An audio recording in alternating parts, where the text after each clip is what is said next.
Hey everybody, my name is Rickety Coaster and welcome back to Let's Play The Legend of Zelda Skyward Sword. In today's video, we're going to be taking care of all the minigames spread across the world of Skyward Sword. But before we do that, I'm going to be doing something that I promised that I would do a long time ago, and that is get the last adventure pouch. Oh yeah!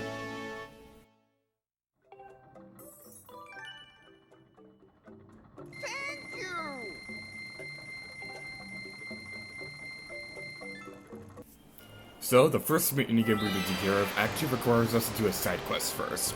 This side quest will have us go back to the surface world in a moment, but first we need to talk to the guy who actually operates the minigame. What am I gonna do? It's no use. It's all over. You see, the party wheel that I painted my back fell off the island and somewhere below the clouds. Without my party wheel, there's no way I can make this place where people can have fun. What can I do? It fell below the clouds, so I guess I should just give up on it. How am I supposed to get something that fell below the clouds? That's impossible! Your dancing ability has been calibrated to locate the item that the person seeks. However, if you're searching for— I already know this, fine. Stop talking about how we need to replace dowsing abilities.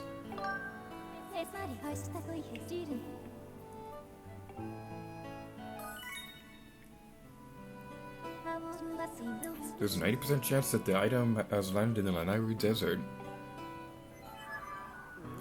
It would be amazing if someone were to find it. Just think of the smiles on children's faces. I'm not getting my hopes up though. How sad. How depressing. Anyway, I'll see you guys in the Lanairu Desert.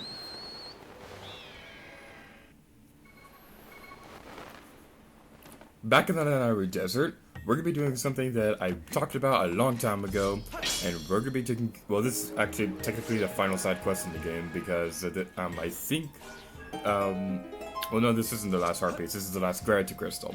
To do the side quest will gain us access to the final Rickety Crystals in the game. However, I'm not going to be turning in those rewards to bad tricks for like either next video or one of the two videos after that. I'm not entirely sure right now.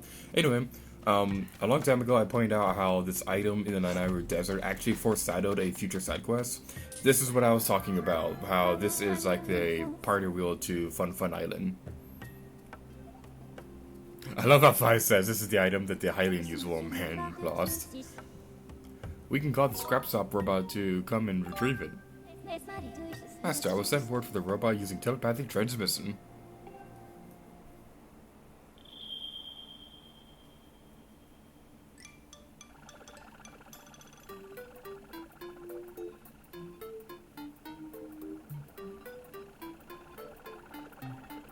This is right. Bzzzt, you called. Whoa, bzzzt, this place seems strangely familiar. Bzzzt. Bzzzt. So you wanted me to carry this thing? Okay, bzzzt. You just sit there and stay on my way, Master Swordpan. Bzzzt. I'll be waiting for you in the sky, so don't take too long.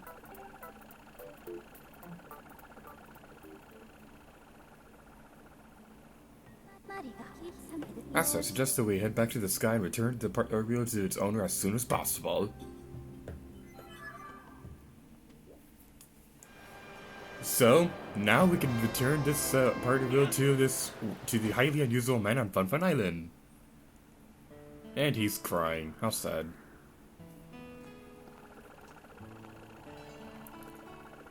Here's a party wheel thing. Bzzzt.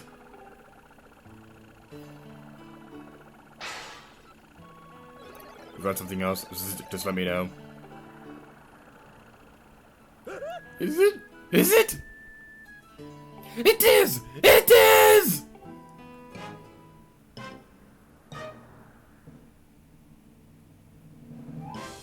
Yahoo!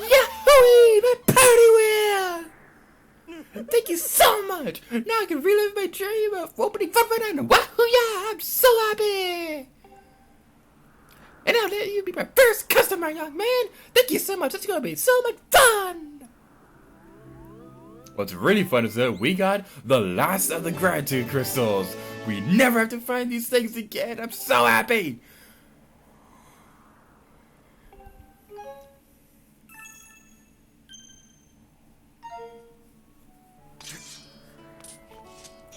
Juffalo, man! I owe you everything for finding my wheel!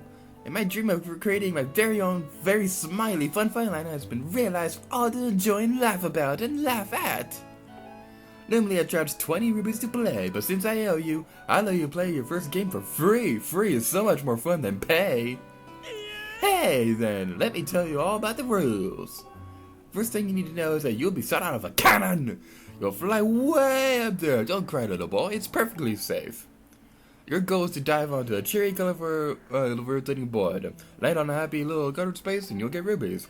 But if you land on the gray space, I'll call that the loser space. Then I get to take a handful of your rubies. It's not fun. You can risk everything to win big here on Fun Island, but it's a game of luck, so don't come crying to me if you land on a loser space. When you're diving, super fun fortune rings and dodo balls will appear like magic.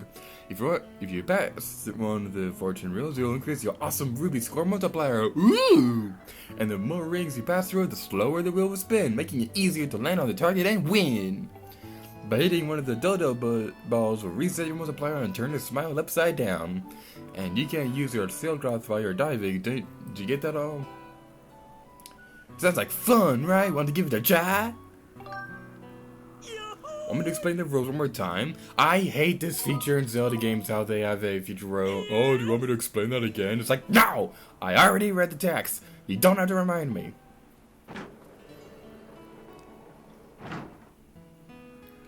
So, now we're going to be getting into what is widely considered one of the more difficult minigames in this entire game.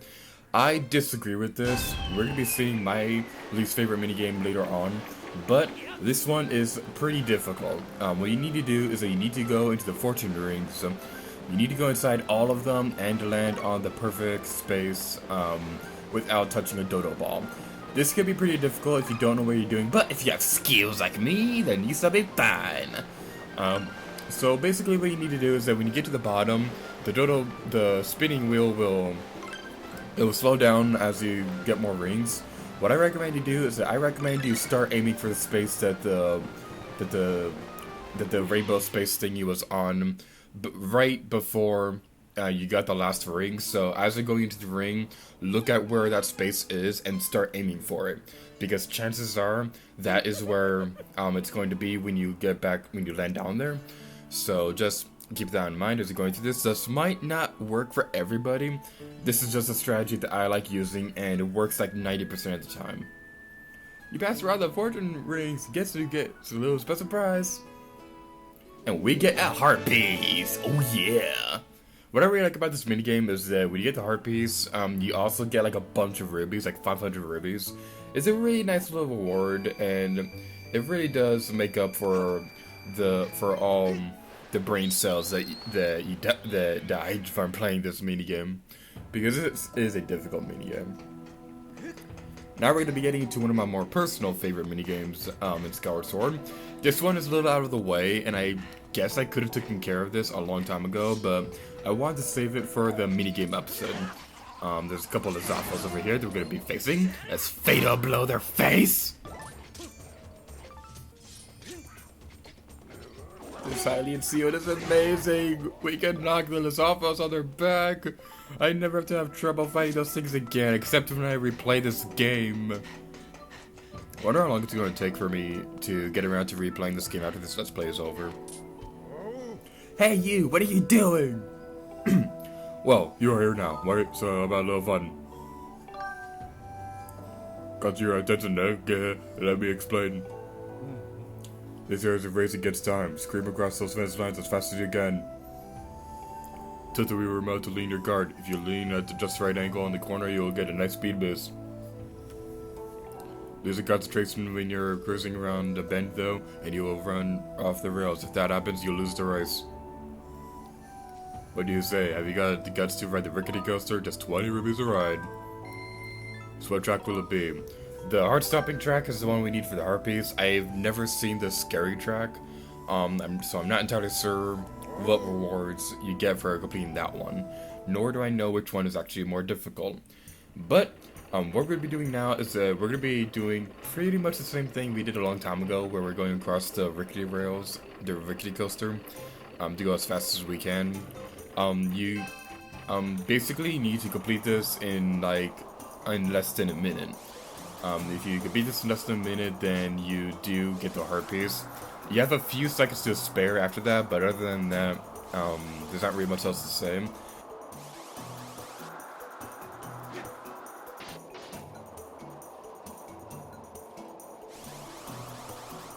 It's also worth mentioning that the only real strategies I can really say are to lift your rear remote upwards when you're going one of those parts where the track breaks apart. This will make Link jump in the cart and will give you a more softer landing when you land back on the track. Other than that, all I can really suggest is just do what you did before and lean around the corners to go faster.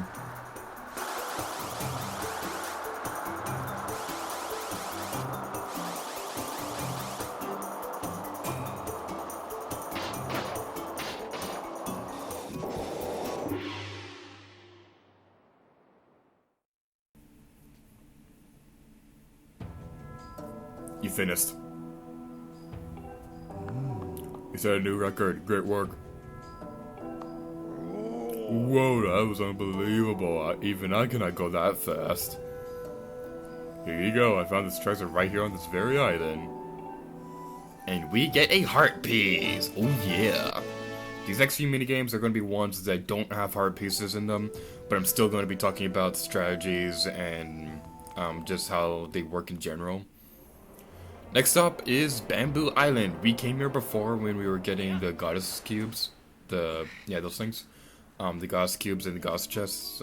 So when we go in here, we can see Patricia's father manages this minigame. This is what I meant when I said that in a couple videos back when I said that his bed was made out of bamboo. When I said that was a nice little detail because his minigame is based around bamboo. Folks are always cheering me on like it was a parade, but as you know, time passes. And I'm not the young buck I used to be. I eat when I get stressed and not worried about my darling dada all the time. I mean, look at this belly.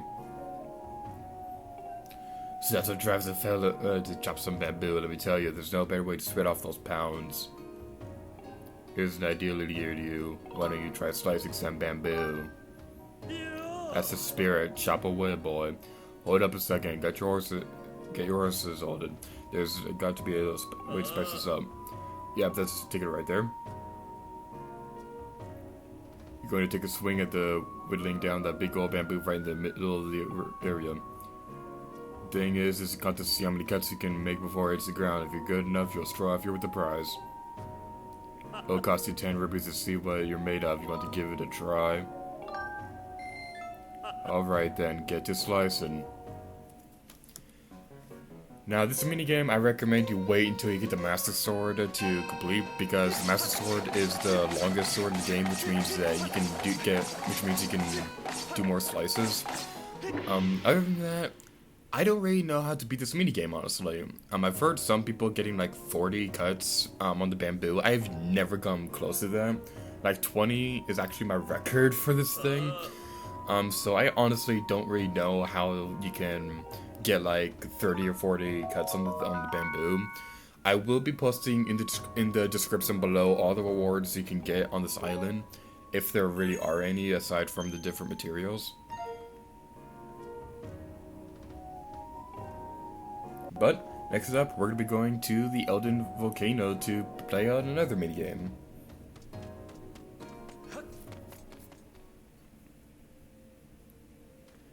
And now, we're going to be conquering my least favorite minigame in this entire game.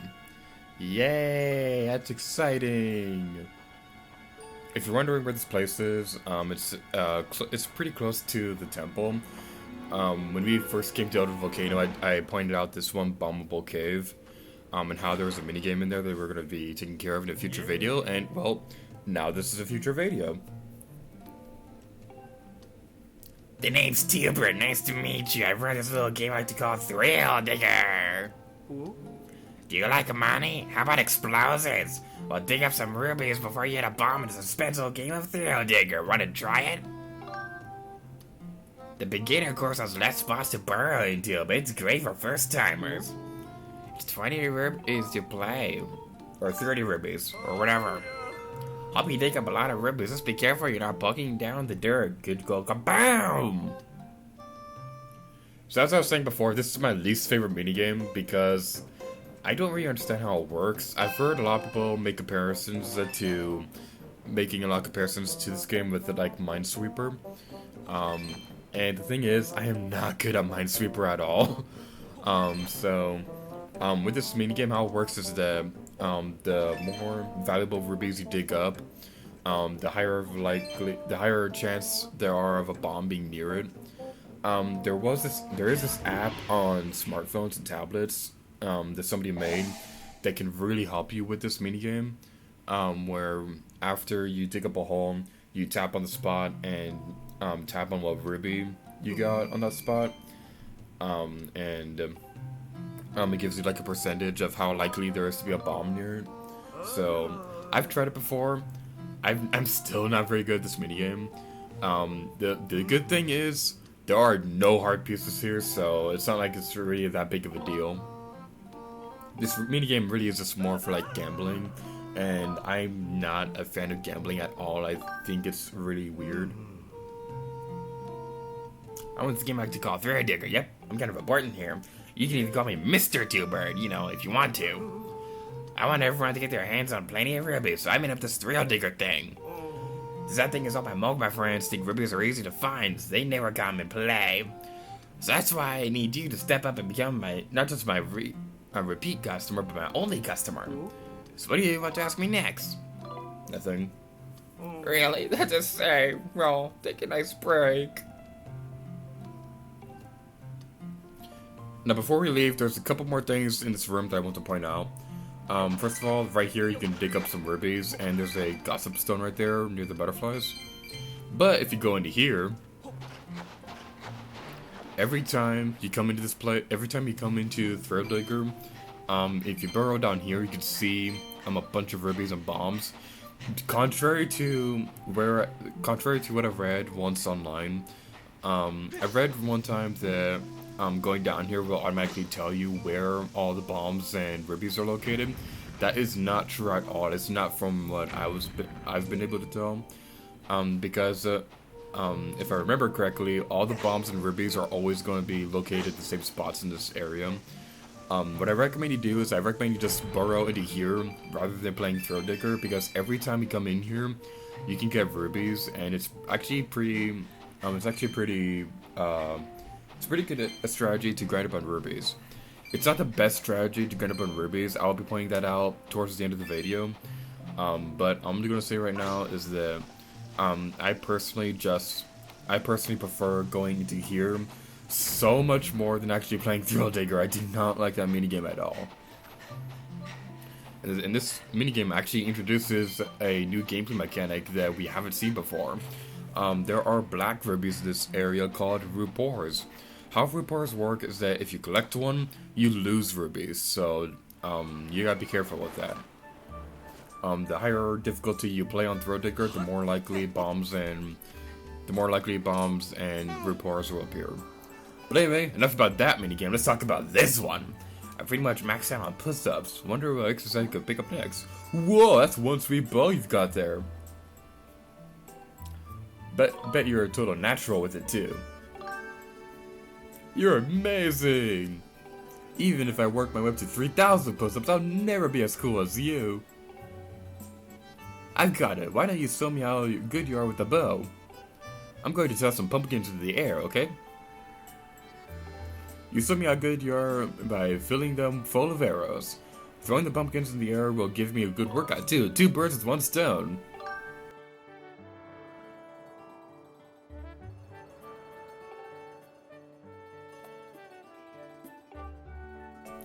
Oh, one more thing, it will cost you 20 rupees to try.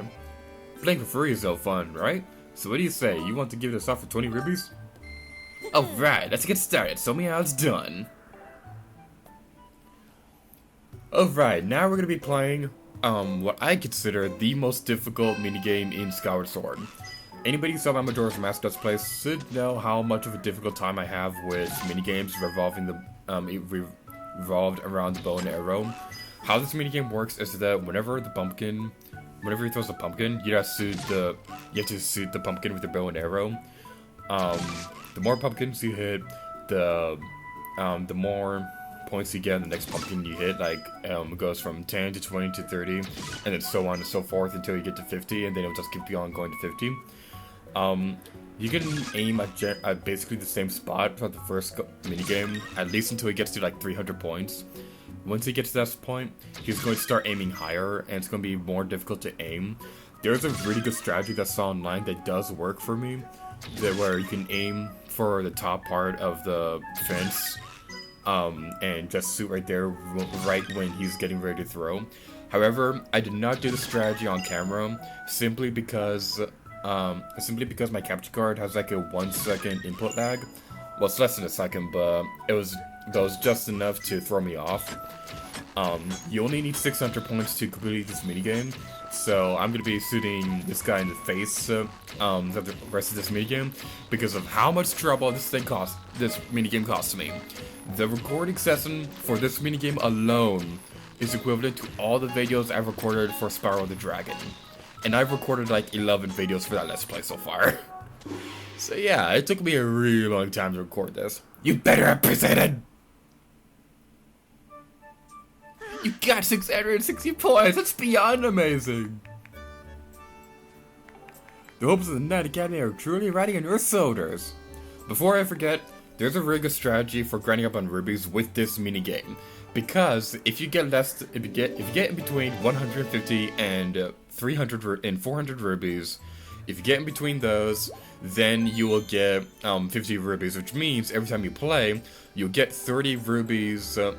You get a 30 rupee profit whenever you play through this game. So that's my favorite strategy for grinding up on rubies. But with all that said, we're getting this video off here. So thank you guys so much for watching this video of The Legend of Zelda Skyward Sword. And until next time, leave the game to you. Oh yeah.